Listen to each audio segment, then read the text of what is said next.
Berarti Mas Wisnu mau di kapal apa Mas? Kapal cumi Pak. Oh, berarti bukan longland ya? Oh, udah sampean berangkat lewat PT apa tuh Mas?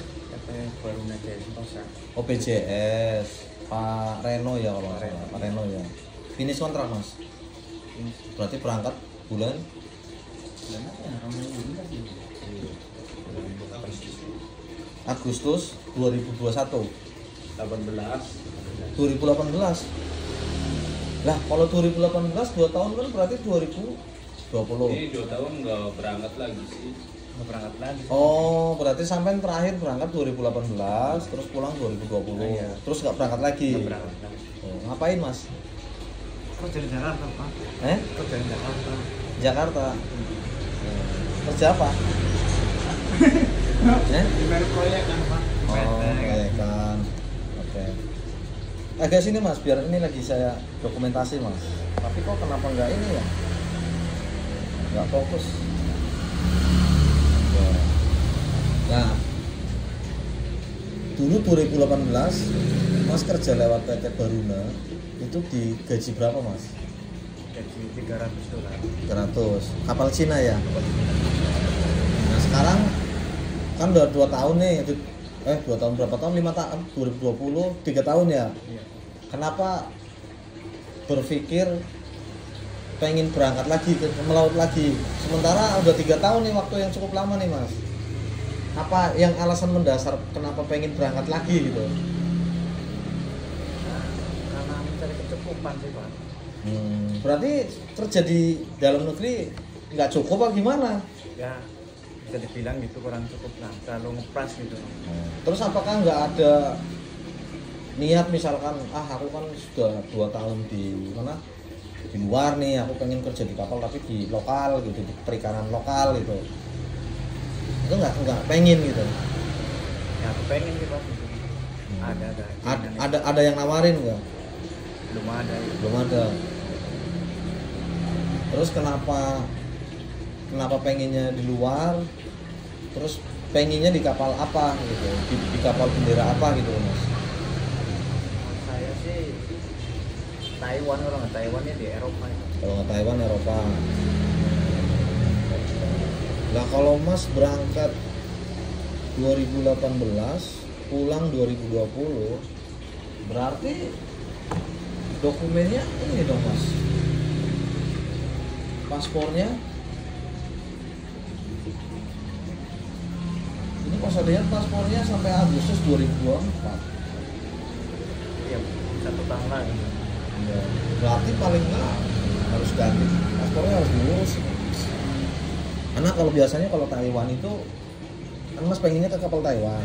Biasanya kalau Taiwan itu kan kontrak 2 tahun kan. Biasanya kalau paspornya kurang dari 2 tahun ya nggak mau, dia harus pembaharuan paspor gitu. Nah, terus apakah Mas ini hanya pengen di laut terus kerjanya gitu, ini berangkat lagi tujuannya mau apa, cita-citanya mau apa gitu? Ya mau bikin usaha. Mau bikin usaha. Sudah mendaftar belum? Sudah Di PT Primadani. Oh, sudah mendaftar di PT Primadani Bahari ya. Untuk job apa? Itu troll Pak. Troll Taiwan. Itu berangkat kapan itu estimasinya? Nasinya sih bulan 11 kalau nggak 12. Bulan 11 atau 12 ini. Nah, kenapa Mas tiba-tiba datang ke AP2I, lalu mendaftar menjadi anggota? Apa sih yang ada di pikirannya Mas? AP2I ini apa, terus kemudian kenapa mau masuk jadi anggota AP2I? Satu, saya kan ingin ada perlindungan gitu loh. Oke. Kedua, kayak kemarin kejadian saya pernah gaji nggak masuk Pak. Pernah gaji nggak masuk. Iya. Oke. Jadi tujuan KP2I supaya dapat perlindungan. Oke. Sebelumnya waktu 2018 itu kan kapal Cina. Itu operasinya kemana Mas? Di Falkland sama di Samudra India. Falkland sama Samudra India. Nah sekarang di kapal Taiwan, apakah sama kapalnya kapal Cumi atau beda? Ini kapal ikan buat kapal. Oh, yang waktu 2018 18 itu kapal Cumi. Nah sekarang kan mau di kapal Taiwan. Nah itu kapal apa? kapal ikan Longland ya? di troll. Oh, troll. Oke. Itu waktu mendaftar dijelasinnya seperti apa saja sama orang perusahaan? Awalnya suruh diperbarui perusahaan Dokumen. di dokumen. Oke. Dua, setelah dokumen sudah ready baru diajuin di perusahaan di Taiwan. Itu sudah tahu nggak Mas istilahnya sampein itu kontraknya berapa lama, terus kemudian gajinya berapa, sistem penggajiannya bagaimana, dijelasin atau belum? Sudah dijelaskan. Nah itu kontraknya berapa lama? Kontrak 2 tahun. 2 tahun. Terus Gaji $500. gaji $500. Oke, terus penggajiannya Pengajiannya sistem delegasi delegasi per bulan atau per 3 bulan atau per berapa bulan? per bulan. Per bulan. Oh, berarti tapi ada yang diterima di kapal. Sudah ada. Berarti sebagian diterima di kapal, sebagiannya dikirim. Mas sudah beristri belum? Belum. Belum. Oke, jadi cita-citanya mau berangkat, terus kemudian mau buat modal usaha. Nggak ada keniatan berangkat, terus pulang mau sekolah untuk ngambil niaga misalkan. Ya ada keniatannya gitu juga. Cuman kita nanti lihat nantinya gimana. Lihat perkembangannya seperti apa ya. Oke, baik Mas Wisnu, mudah-mudahan segera bisa berangkat, dokumennya ready. Ya intinya AP2I terima kasih jenengan sudah datang ke sini daftar jadi anggota. Nanti pesennya AP2I ketika panjenengan akan melakukan tanda tangan perjanjian kerja laut, PKL-nya dibaca baik-baik, dibaca benar-benar. Kalau ada hal-hal yang kurang jelas itu bisa langsung ditanyakan ke perusahaan, ini maksudnya apa, pasal ini maksudnya apa. Nggak masalah, jangan takut untuk bertanya. Kalau nggak jelas, lebih baik bertanya sekarang daripada nanti sudah berangkat baru muncul pertanyaan. Susah, posisinya sudah di kapal kan. Jadi lebih baik pas mau tanda tangan PKL itu dibaca-baca dulu, dipahami benar-benar apa yang menjadi kebingungan, ditanyakan langsung ke staf perusahaan. Dan setelah nanti PKL itu ditanda tangan, kalau Mas mau berangkat tolong konfirmasi ke P2I, dikirim itunya, kontraknya dipoto. Kan biasanya Mas kalau mau berangkat itu nanti dikasih salinan kontraknya kan. Nah kalau Mas nggak dikasih salinan kontrak, minta, karena PKL itu haknya Mas juga. Jadi PKL itu harus dibuat paling tidak 3 rangkap, paling tidak 3 rangkap, 1 rangkap untuk perusahaan, 1 rangkap untuk Mas sebagai ABK, 1 rangkap di Sabandar pada saat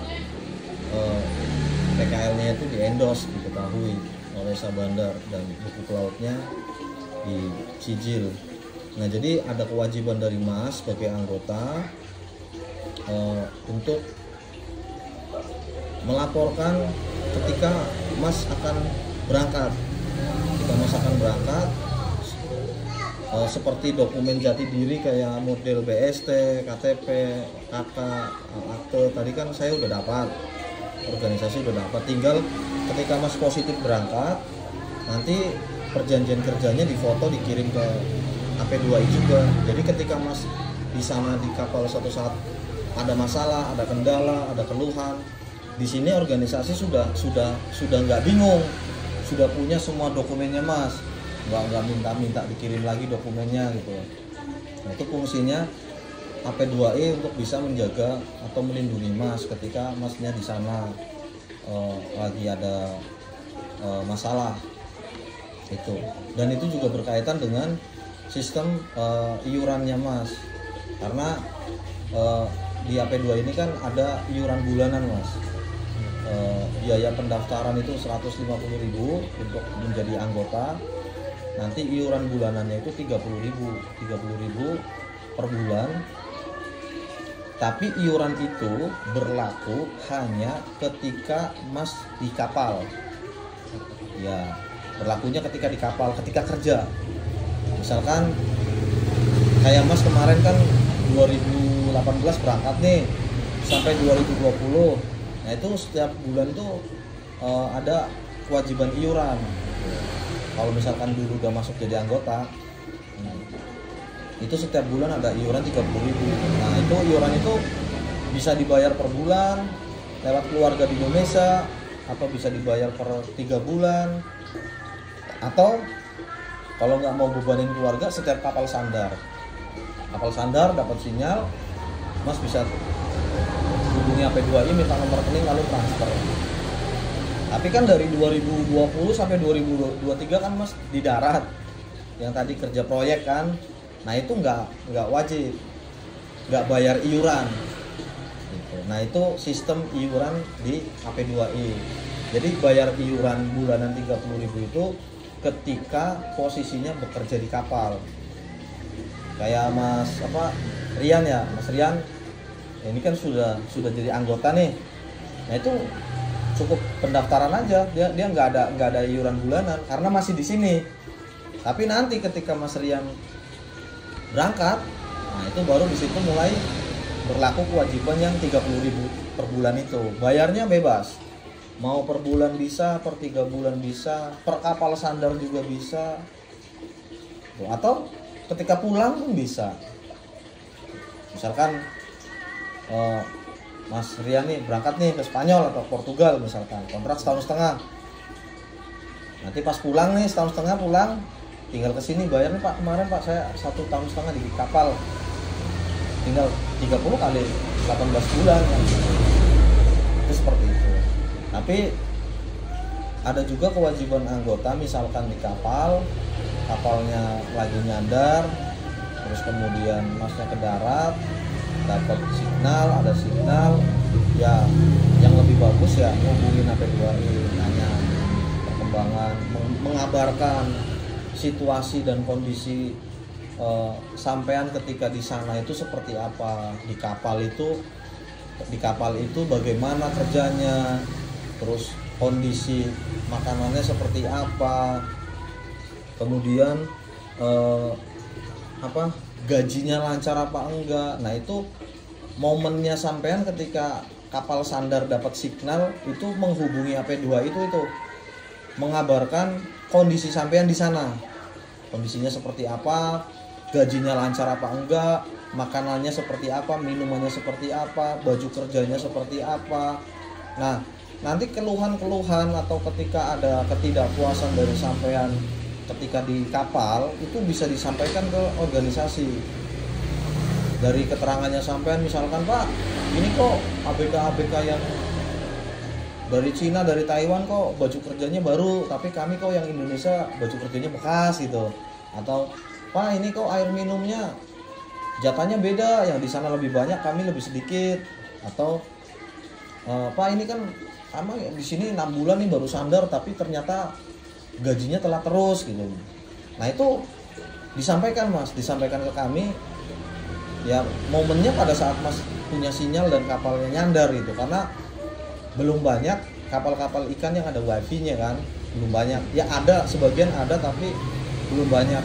Jadi ya kesempatan Mas untuk melaporkan ke organisasi ya ketika kapal sandar dapat sinyal gitu. Atau biasanya juga kami punya sistem monitoring anggota biasanya makanya saya butuh tahu Mas untuk ngirim foto PKL sebelum berangkat tuh sebenarnya salah satunya supaya kami tahu Mas kerja di kapal apa. Nanti kita bisa cari nomor satelit kapal gitu. Kita juga bisa langsung telepon ke kapten kapal misalkan, karena kan ada satu juga satu pengurus AP2I yang bisa bahasa Mandarin ya. Dia bisa komunikasi dengan kapten, bisa nanti pengen bicara dengan masnya gitu. Itu bisa. Intinya masuk ke AP2I itu satu ya memang memberikan perlindungan, tapi yang kedua masnya juga harus aktif melaporkan kondisi di sana seperti apa, dan ya menjaga nama baik AP2I. Terus kemudian di kapal juga sosialisasi ke kawan-kawan lain bahwasanya Mas bro penting jadi organisasi serikat gitu. Mas mikirnya begini aja Mas, kayak di sini ojol aja punya serikat gitu, yang kerjanya cuma muter-muter di Indonesia kan cari mengantar penumpang gitu, itu aja punya serikat gitu. Apalagi Mas sebagai pelaut di kapal ikan yang kerjanya melibatkan beberapa perusahaan di Indonesia, manning agent di Taiwan misalkan, terus kapalnya kadang-kadang keluar dari wilayah Taiwan, bisa ke Afrika, bisa ke Eropa, terus pemilik kapalnya juga belum tentu orang Taiwan juga gitu. Jadi hubungan kerjanya Mas ini bercabang Mas. Jadi penting jadi masuk dalam sebuah organisasi untuk ya wahana perlindungan terhadap Masnya ini, itu juga harus Mas sosialisasikan ke teman-teman gitu. Jangan nunggu ada masalah baru nyari-nyari serikat. Lebih baik daftar dulu. Jadi ketika ada masalah kita juga sudah tahu prosedur ngadunya seperti apa. Terus jangan juga ketika Mas sudah jadi anggota jangan juga jangan juga mengambil tindakan tanpa koordinasi dengan AP2I, karena tindakan yang dalam keadaan emosi itu bisa jadi tindakan yang kurang tepat dan akhirnya merugikan Mas sendiri. Misalkan Goji sering telat ya kan, terus Mas karena lagi emosi Mas kan bikin status di Facebook gitu, PT ini nggak bagus, gajinya sering terlambat gitu. Nah itu memang fakta, betul Mas gajinya terlambat, tapi secara etika kurang bagus itu disampaikan di sosial media, karena hubungan kerjanya Mas kan dengan PT. Kalau misalkan Mas bikin seperti itu di sosial media Facebook, itu sama juga Mas bisa kena tindakan pencemaran nama baik seperti kira-kira. Tahapannya itu kan ketika ada masalah, ada perselisihan, ya lapor ke serikat. Nanti serikat yang komunikasi dengan perusahaan, atau Mas bisa langsung ke perusahaan, Pak, kenapa sifatnya privasi, entah lewat WhatsApp atau lewat inbox messenger kepada staf perusahaan atau kepada pimpinan perusahaan, ditanyakan ini kenapa gaji saya sering terlambat gitu, sering telat gitu. Nah kalau upaya musyawarah seperti itu sudah dilakukan ke perusahaan, ke serikat, tetapi tidak ada respon, baru silakan mau diviralkan di sosial media juga nggak masalah, karena Mas sudah punya bukti. Saya sudah baik-baik japri ke perusahaan menanyakan secara baik tapi tidak ada respon. Ya saya nggak salah dong kalau saya posting di Facebook supaya dapat perhatian dari masyarakat, dari kawan-kawan, dan mengetahui bahwa saya ada masalah dengan PT itu boleh dilakukan kalau Mas sudah melakukan upaya musyawarah dengan perusahaan tapi nggak ada respon gitu. Dan sebenarnya memang menjadi tugas serikat ketika Mas punya masalah, ya udah ke serikat aja, laporkan, Pak saya gajinya kok sering terlambat gitu, Pak kalau ini begini. Nah itu tugasnya P2I untuk berkomunikasi dengan perusahaan supaya itu diperbaiki. Jadi fungsinya serikat juga mengedukasi, jangan sampai memang Masnya benar gajinya nggak dibayar, gajinya belum dibayar, gajinya terlambat, Tapi karena tindakan penuntutannya Mas ini salah cara, dengan terlebih dahulu memposting di sosial media, menjelekkan nama perusahaan, itu bisa berdampak pada kerugian Mas. Karena bisa jadi postingan Mas itu diambil oleh oknum-oknum yang tujuannya tidak baik gitu. Tujuannya misalkan mencari keuntungan, mencari persenan dari kasusnya Mas, dan belum lagi oknum-oknum lainnya yang kemudian datang ke perusahaannya Mas. Ini saya lihat postingan di Facebook Mas Wisnu begini. Nah, akhirnya jadi ladang untuk mengintervensi perusahaan, memeras perusahaan lewat apapun itu, entah lewat istilahnya dia sebagai jurnalis atau sebagai reporter atau sebagai aktivis atau apa. Nah, jadi banyak kerugian yang didapat antara perusahaan dengan ABK. Makanya ketika ada kasus, ada masalah, ada perselisihan, cara yang paling baik adalah hubungi perusahaan tersebut secara privat, ya, inbox messenger, WhatsApp, WeChat, yang sifatnya orang lain nggak tahu, gitu. Itu namanya musyawarah antara Mas dengan perusahaan yang punya hubungan hukum. Atau setelah dengan perusahaan deadlock, nggak ada respon, nggak ada jawaban, Mas komunikasi, adukan ke serikat, Pak saya udah ngubungin PT menanyakan tentang ini tapi nggak ada respon, gitu. Malah nomor saya diblokir misalkan seperti itu. Nah, nanti serikat yang nangani, gitu, yang ngebantu untuk ngubungin perusahaan. Kalau memang ternyata perusahaan memang tidak punya etikat baik, tidak kooperatif, ya silakan gitu. Mau diviralkan di sosial media nggak masalah. Wong kita sudah baik-baik tapi mereka nggak kooperatif gitu. Supaya dapat simpati dari publik, dukungan dari masyarakat, bahwasanya ada yang nggak benar dengan PT itu. Nah itu nggak masalah karena prosesnya sudah Mas jalani dengan tidak serta-merta baru dapat masalah langsung posting di Facebook gitu. Nah itu yang salah. Itu salah satu cara dalam penyelesaian masalah. Nah pengalaman Mas waktu kemarin di Cina itu ada masalah nggak? Kendala jaminan nggak keluar.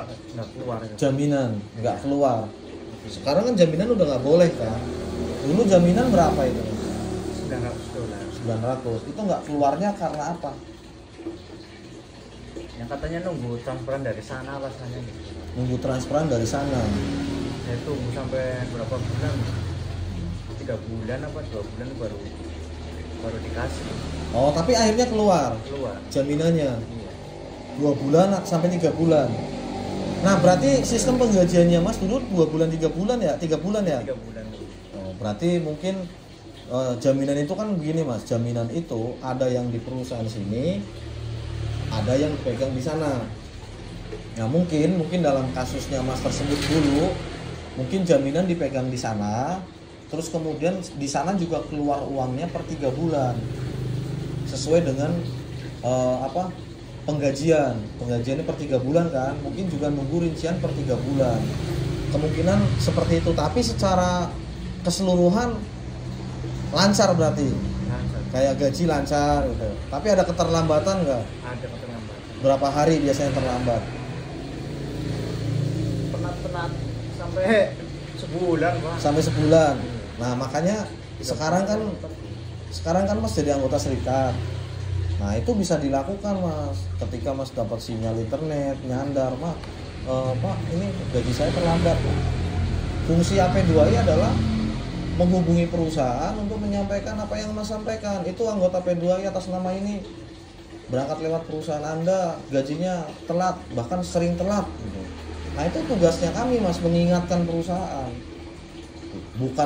Bukan Mas posting di Facebook, bukan. Itu malah merugikan Mas. Nah itu salah satu peran AP2I Mas di situ. Jadi sudah ini bisa dipahami Mas ya. Bisa. Terus ada pertanyaan nggak Mas? Barangkali ada yang masih belum jelas gitu. terkait hal-hal yang lain silakan Mas, kalau ada pertanyaan silakan ditanyakan.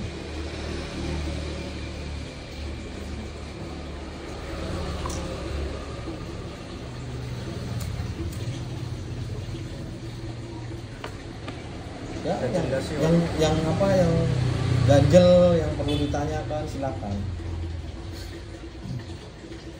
Paling yang diutamakan itu sih Pak, apa kita keselamatan di sana, kedua sistem gaji, menurut saya yang dipikirkan.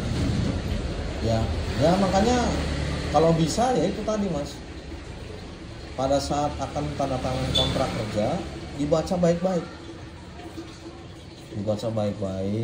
Ketika ada yang bingung atau belum jelas ditanyakan ke orang perusahaan atau bisa difoto dikirim ke HP2I. Pak ini maksudnya apa ya pasal ini gitu, maksudnya apa gitu. Itu sih, karena di aturan itu ABK berhak untuk membaca dulu kontrak, untuk memahami dulu kontrak sebelum menandatangani. Ada kesempatan untuk diberikan untuk membaca. Jangan cuma dilihat nama kapalnya apa, gajinya berapa, lalu main tanda tangan, jangan. Dibaca keseluruhan Mas, dibaca keseluruhan, dipahami betul-betul. Apakah di kontrak itu Mas bisa minta pindah kapal ketika di kapal itu kurang bagus. Nah, itu dibaca di kontraknya itu ada hak-hak seperti itu.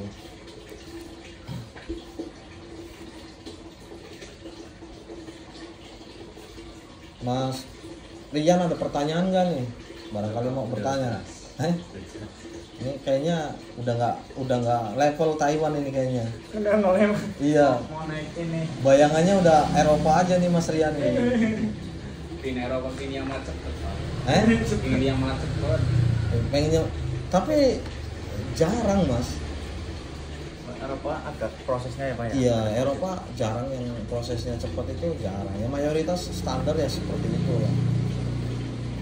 Di Eropa. Cuman kan di Eropa juga kebanyakan masih perseorangan Mas kapalnya. Kalau Taiwan, Cina itu kan identik PT ya, perusahaan lah, sudah perusahaan.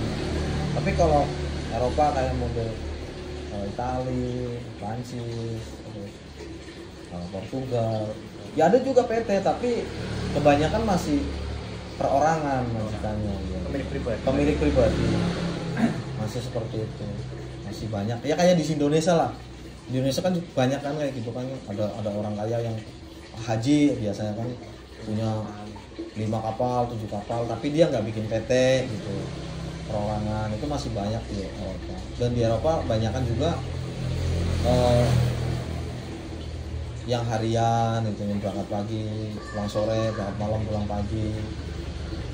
Paling lama ya kadang 20 hari. Tapi kalau misalkan sebab kontrak misalnya 2 tahun, Iya. kita minta pulang. Kan dulu kan kita pernah kayak gitu. Di SPK-nya kontrak belum habis, pulang itu denda. Itu gimana Pak? Kalau Itu kemana itu? Itu pas perjanjian pas saya di PT Baruna kayak gitu. Mau kemana itu maksudnya? Mau lagi berangkat ke kapal Cina, baru berangkat kan ada perjanjian kayak gitu. Sebelum kontrak 2 tahun habis kamu pulang, tapi belum selesai kontraknya, terus kamu minta pulang, kamu denda ke PT itunya. Ya. Gitu Pak. Itu disebutnya di Undang-Undang Tenaga Kerja itu wan prestasi Mas. Jadi sebenarnya itu hak para pihak. Jadi sampai sebagai pekerja juga punya hak itu, perusahaan juga tentu punya hak itu. Kalau saya nggak salah, itu ada di pasal 62, di pasal 62 Undang-Undang Tenaga Kerja Mas. Undang-Undang 13 2003. Jadi bunyinya begini. Pihak yang mengakhiri hubungan kerja sebelum jangka waktu kerja berakhir, jangka waktu kontrak ya berakhir, maka pihak yang memutus wajib membayar ganti rugi kepada pihak lainnya sebesar sisa kontrak. Contoh, Mas tekan kontrak 2 tahun, Iya. ya kan?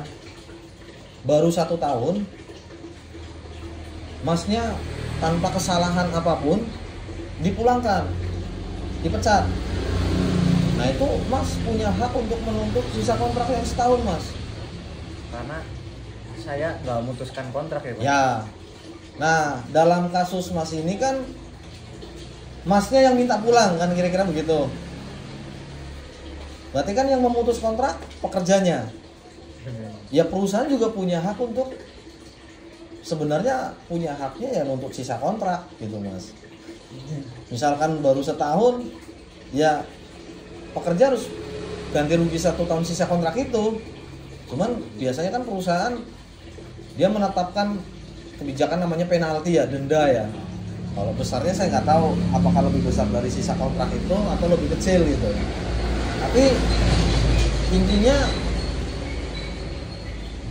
dua pihak, pihaknya Mas sebagai pekerja, pihak perusahaan selaku pengusaha itu diberikan hak itu Mas.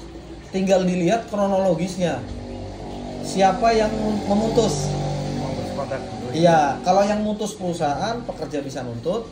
Kalau yang mutus pekerja perusahaan juga bisa nuntut. Aturannya seperti itu. Balik. Nah,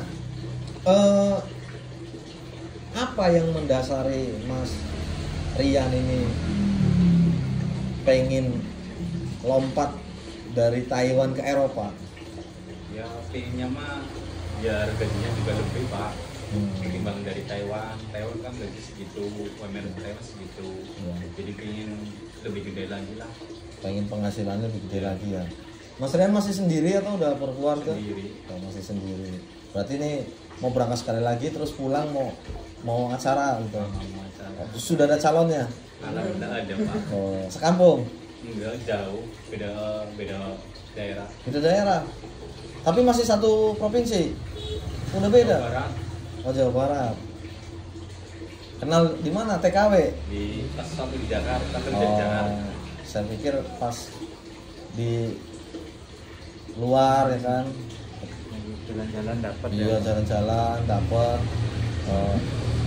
tenaga kerja Indonesia di sana yang di Hong Kong apa di mana kan banyak itu. Banyak loh Mas ABK yang kenal di Facebook dengan TKI. Kan mungkin pas kapalnya nyandar atau apa, pas dia lagi keluar, banyak sampai yang jadi loh.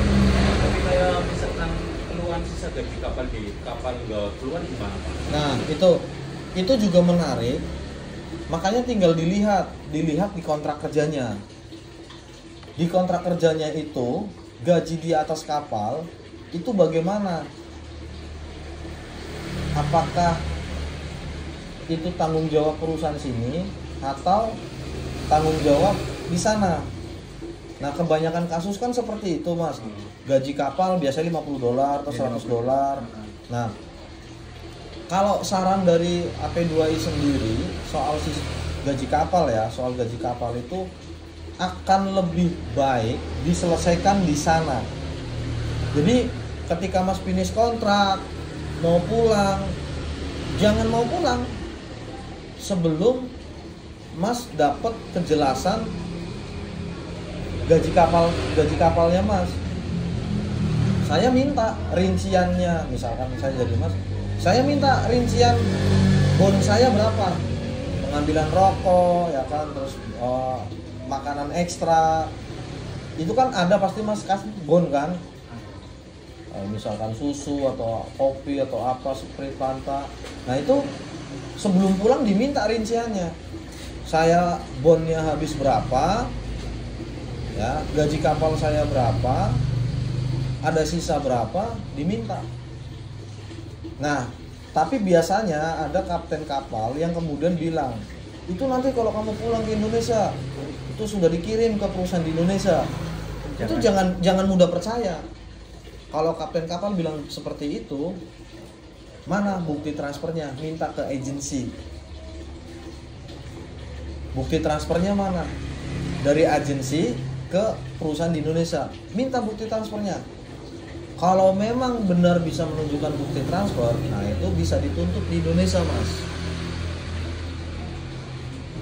Jangan sampai juga ini jadi permainan kapten, Mas. Misalkan Mas mau pulang, finish kontrak, gaji kapal $50 dikali 2 tahun.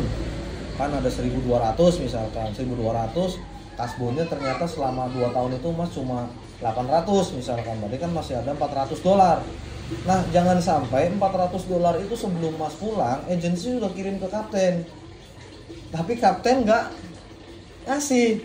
Ketika Mas minta, bilangnya itu nanti kalau kamu pulang diminta di perusahaan Indonesia. Banyak kejadian seperti itu.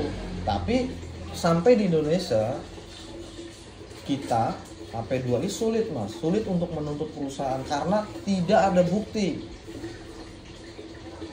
ABK-nya hanya dijanjikan lisan saja sama kapten. Itu kamu pulang, nanti di Indonesia minta di perusahaan. Banyak seperti itu. Tapi di sini kan yang dibutuhkan kan bukan kata-kata, Mas, tapi ada tulisan. Kayak bisa gaji kapal kaptennya sendiri yang ngasih berarti, Pak. Kenapa? Kaptennya sendiri yang lunasin sisa gaji kapal itu harusnya. Enggak, tergantung. Kalau gaji kapal itu kan memang biasanya di atas kapal. Dan itu kebanyakan ngasihnya ke kapten. Gitu. Karena kan kadang ABK kan nggak mesti sama Mas bonnya.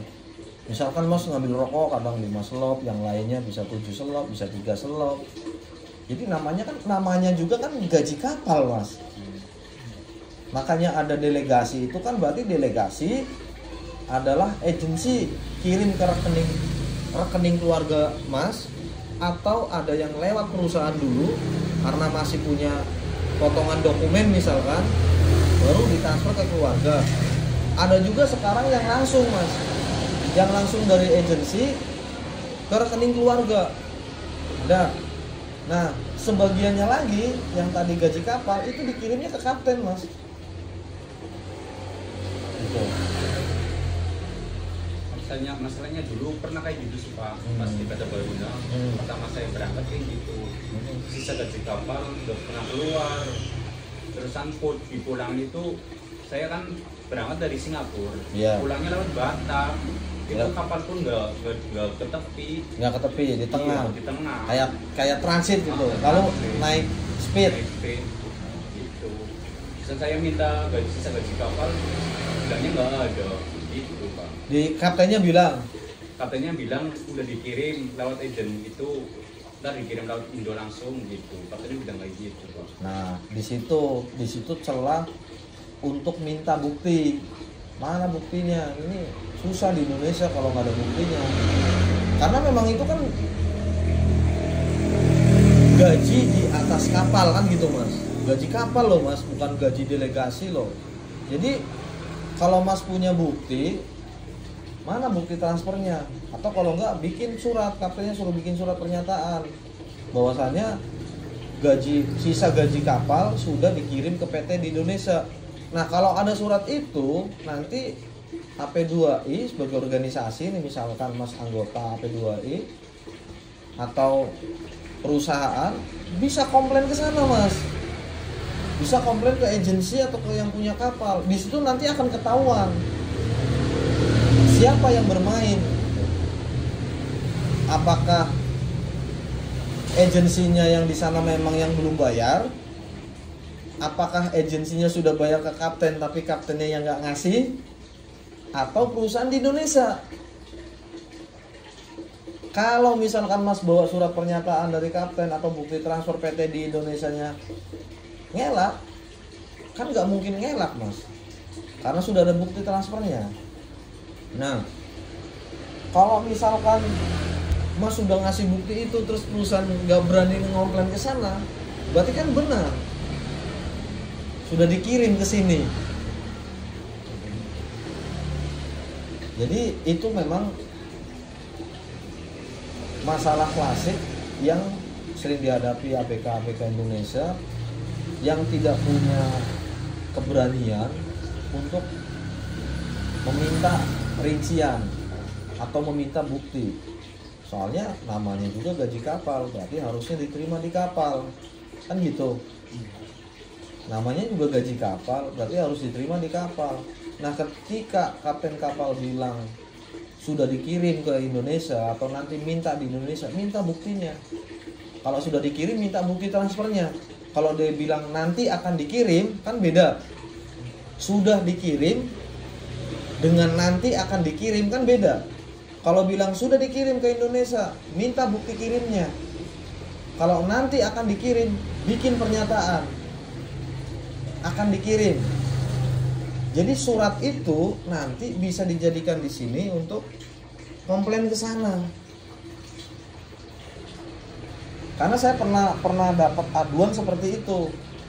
Kebetulan si ABK-nya berani minta rincian kasbon berapa, masih ada sisa berapa.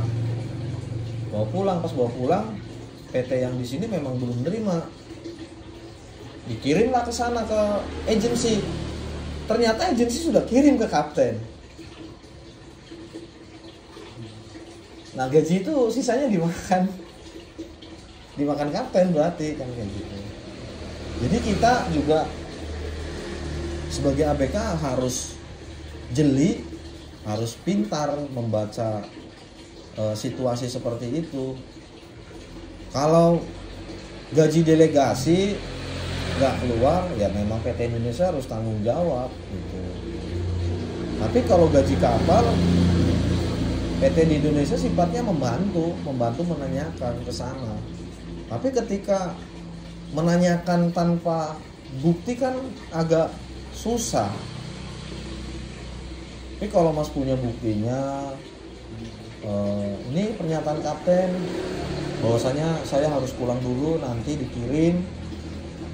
Nah, nanti kita lihat jawabannya agensi seperti apa. Wah, ini sudah dikirim nih ke kapten kapal, berarti kapten kapal yang bohong, dimakan sama kaptennya. Ya kita nggak mau tahu. Akhirnya kan bisa gitu, agen harus bayar. Urusan kapten nggak ngasih ke saya, yaitu urusan agen sama kapten. Kalau ada bukti itu, akhirnya kita bisa berargumentasi seperti itu, Mas. Nah kebanyakan ya nggak ada, cuma lisan. Pas datang ke sini mengadu, Mas, saya gaji kapalnya belum dibayar gini-gini. Pas saya tanya rinciannya ada nggak, kamu kasbon berapa, sisanya berapa? Nggak ada Pak. Terus ada bukti transfernya nggak kalau agen sudah ngirim ke Indonesia? Nggak ada juga Pak, cuma ngomong aja katanya nanti dibayar di Indonesia gitu. Ya susah di sininya Mas. Tapi kalau misalkan ini Pak, misalkan perjanjian kontrak ya, misalkan kita berangkat kontrak gajinya segitu, ya. Tapi kan ada ABK baru, terusan berangkat lagi katanya sama non, tapi gajinya melebihi kita, gimana kita bisa ngomong ke perusahaan itu? Itu dari satu PT atau enggak? Misalkan dari satu PT. Dari satu PT, terus di kapal yang sama. Iya. Agensinya sama enggak? Itu harus ditanya. Kadang-kadang begini, misalkan Mas Rian lewat PT Indonesia A, ya, agensinya di sana A juga. Mas Wisnu berangkat lewat PT A nih, tapi agensinya di sana B. Beda Mas. Iya. Berarti nggak bisa diusulin Mas.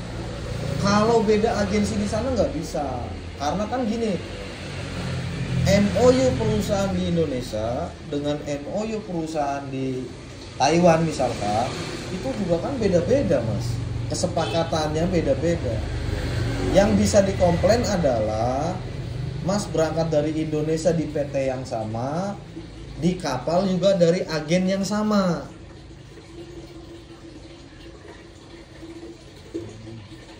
Gitu.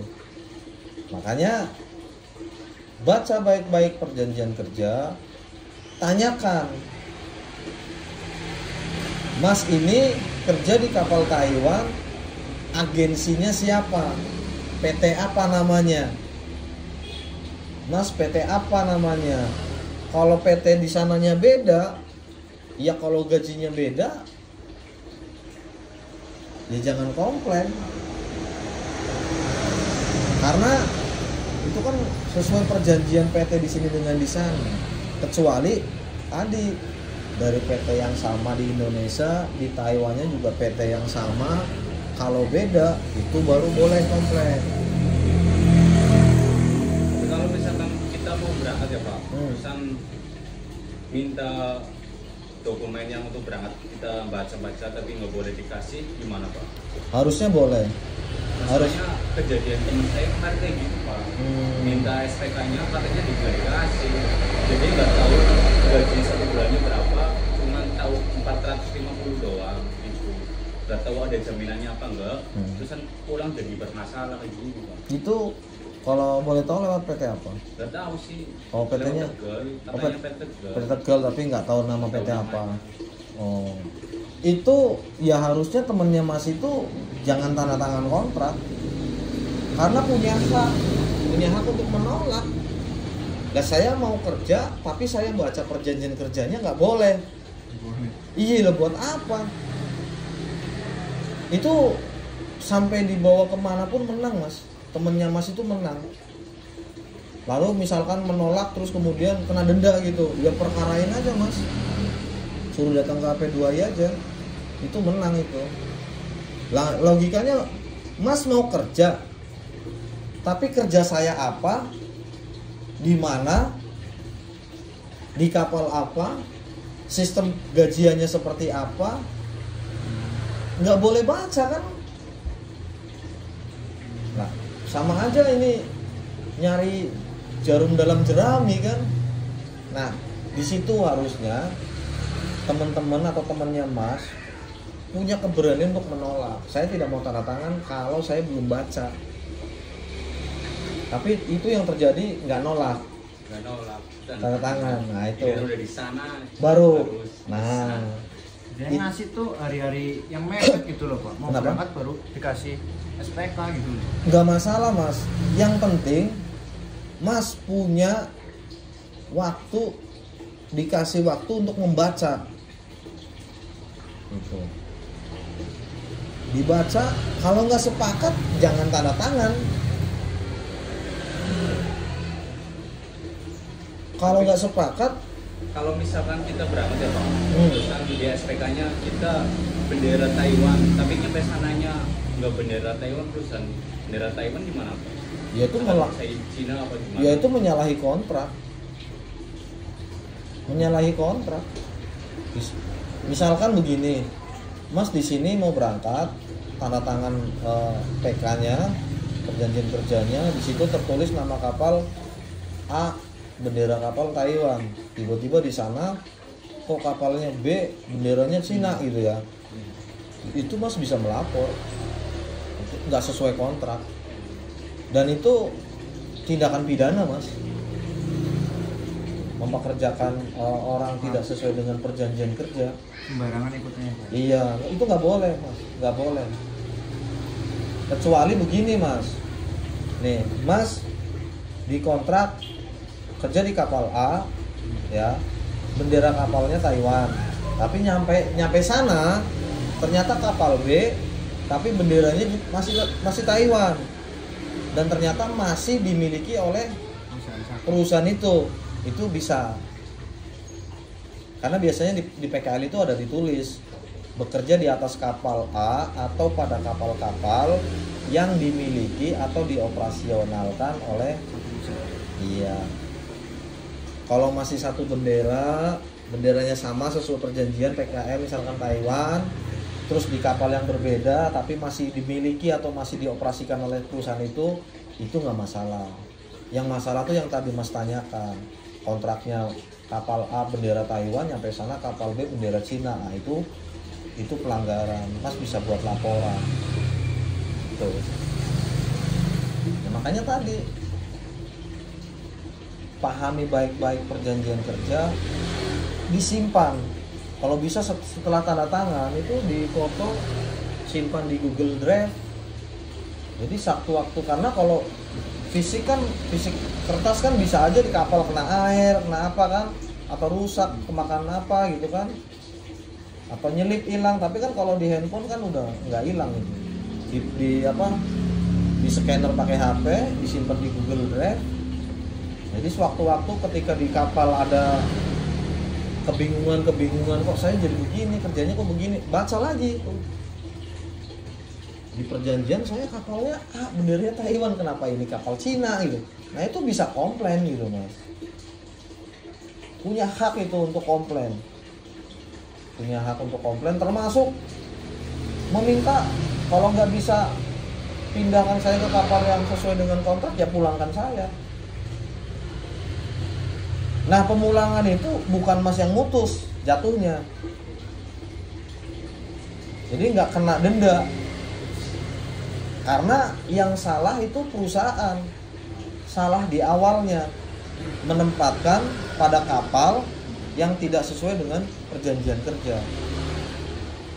Itu mas. Coba inget-inget lagi nih, apa yang ngeganjel? Ya inilah fungsinya jadi anggota serikat gitu. Kita ada diskusi, ada berbagi pengalaman, ada aturan juga.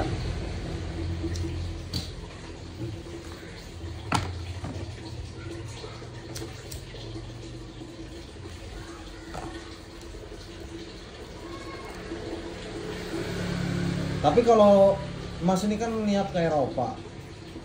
Kalau Eropa kayaknya rata-rata 1,5 tahun deh mas. Berangkatnya. Gak kontraknya rata-rata setahun setengah, nggak ada yang 2 tahun, jarang. Tapi kayak ponakan saya kan kontrak 1,5 tahun, dia udah selesai nih, langsung perpanjang di sana, dia nggak pulang, Langsung minta di sananya. langsung perpanjang setahun. Kalau dulu kan perpanjangan kontrak harus pulang ya, tapi kan itu udah dikomplain, digugat. Kalau ya waktu selesai kontrak perpanjang sana ganti PKR lagi pak? Apanya? Di sana ganti PKR lagi? Apa sistemnya gimana? Kalau perpanjangan kontrak itu ada berbagai opsi sih. Ada yang tambahan, adendum selembar misalkan kontrak perpanjang. Ada juga yang ganti kontrak baru, ada, tergantung kebijakan masing-masing di sana. Ada yang ganti baru, ada yang penambahan satu kesatuan dari kontrak yang lama, ada yang seperti itu. Tapi intinya perpanjangan kontrak jangan main asal perpanjang, tapi di situ harus mas berani bernegosiasi. Istilahnya ini kan saya udah habis kontrak pak, ya saya pulang kayak gitu. Kalau dia nahan, jangan pulang lah, di sini perpanjang, gini saya masih butuh kamu. Nah itu kesempatan buat mas untuk negosiasi peningkatan gaji. Misalkan gaji pertama, misalkan di Portugal ya, misalkan 840 euro. Terus mas finish kontrak nih setahun setengah, pengen pulang, tapi ditahan sama majikannya, jangan pulang lah mas, saya masih butuh tenaga kamu, saya kalau ngambil orang lagi baru lagi belum tentu dia bisa kerja sebaik kamu kan gitu. Yaitu silakan mas pikirkan. Yang pertama adalah musyawarah dengan keluarga, supaya keluarga juga ada ketenangan. Jangan sampai mas gak ngabarin keluarga, nanti keluarga, kok anak saya udah setahun setengah gak pulang-pulang ya, kontraknya kan setahun setengah, itu dikabarin, Pak Bu saya mau pulang tapi majikan menahan, katanya masih butuh tenaga saya. Nah kalau keluarga menyetujui ya suruh bikin surat aja, keluarga bapak ibu bikin surat, intinya menyetujui mas untuk kontraknya diperpanjang. Itu pertama. Yang kedua, itu jadi kesempatan buat mas untuk nego gaji. Oke saya mau perpanjang kontrak 1 tahun, tapi saya minta gaji saya sebulan dari 840 jadi 1000 misalkan, atau jadi 900 misalkan.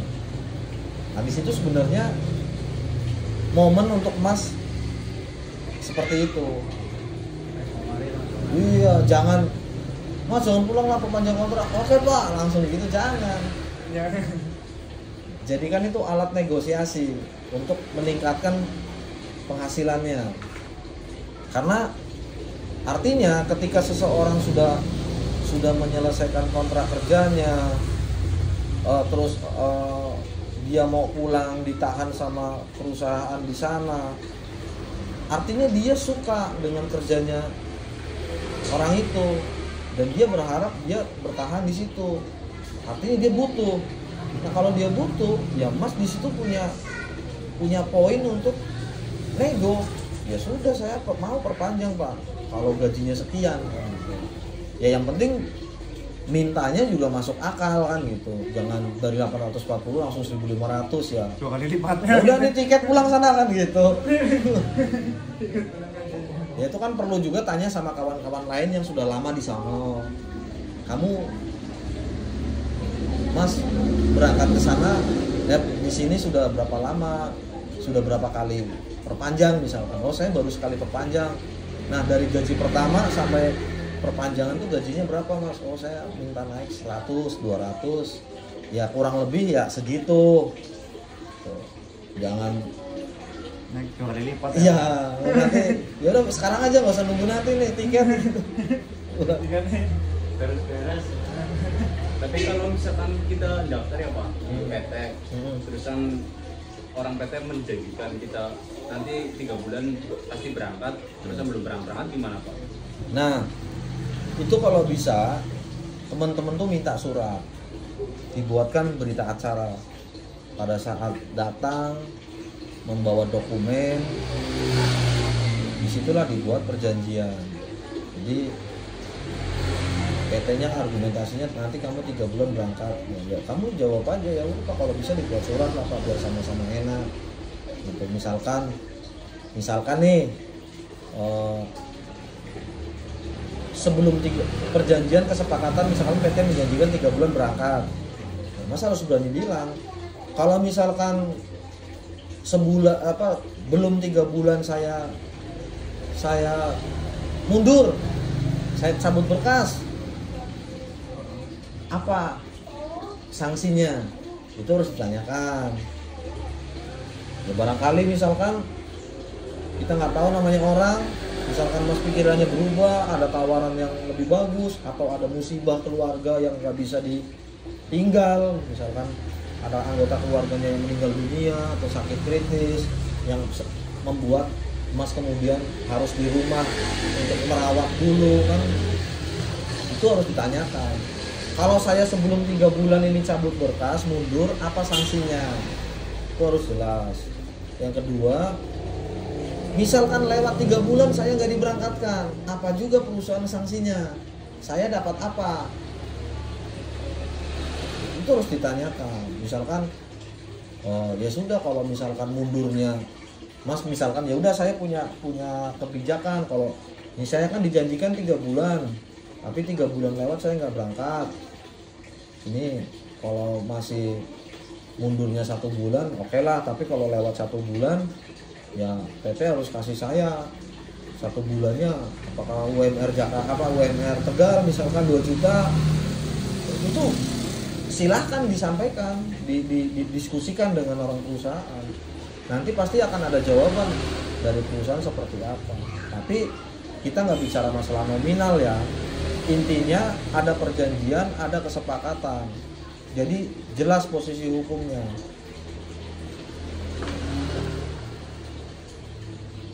Pertanyaannya, berani nggak ngomong begitu ke perusahaan? Nah, harus dimulai dengan keberanian. Kalau nggak berani bicara serius, ya sambil bercanda. Gitu. Pak ini gini-gini kira-kira bisa nggak Pak kalau begini saya mintanya gitu. Ya sama-sama enak Pak, kalau saya cabut dokumen sebelum yang disepakati saya juga siap disanksi. Kalau lewat dari batas yang Bapak janjikan juga Bapak harus kena sanksi gitu. Ini ngomongnya sambil bercanda gitu, kalau nggak berani serius gitu. Itu perlu dilakukan Mas, perlu improvisasi, perlu dilakukan, perlu keberanian. Dan ya kalau nggak dilakukan sekarang kapan lagi? Mau nunggu anak Mas nanti yang mau gitu? Ya, harus mulai kita mulai berubah, mulai improvisasi, mulai berani bertanya. Kalau cuma nerima, ya selalu dirugikan nantinya. Mas cabut berkas kena denda, giliran perusahaan ingkar dari janjinya nggak ada apa-apa kan gitu kan. Ya harus berani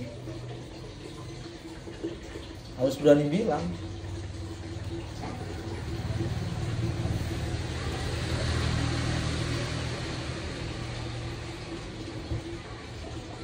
Cukup. Udah Pak, cukup lah. Aja lah ya.